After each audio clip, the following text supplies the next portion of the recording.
Alamin natin ang pinakahuling presyohan ng bigas sa mga kadiwa ng Pangulo. Si Vel Custodio ng PTV sa Balitang Pambansa Live. Vel? Naomi, ibinaba pa ng 2 hanggang 3 piso ang presyo ng Rice for All program ng kadiwa ng Pangulo simula ngayong araw.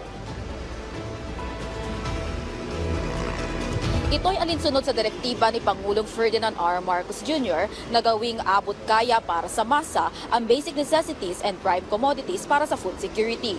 Para sa panibagong presyo ng Rice for All, mabibili na ang NFA o ang RFA 5 o ang 5% broken rice ng 43 pesos mula sa dating presyo na 45 pesos per kilo. 3 piso naman ang ibinaba ng RFA 25 o 25% broken rice ng 35 pesos kada kilo mula sa dating 38 pesos. Habang ang RFA 100 o 100% broken rice ay nabawasan din ng 3 piso na mabibili lang ng 33 pesos ang kilo. Ang pagbaba ng presyo ay kasunod ng peak ng anihan at downtrend ang presyo ng palay sa world market. Bukod dito, mahigpit din binabantayan ng Department of Agriculture at Department of Trade and Industry ang tamang presyo ng mga basic necessities and prime commodities.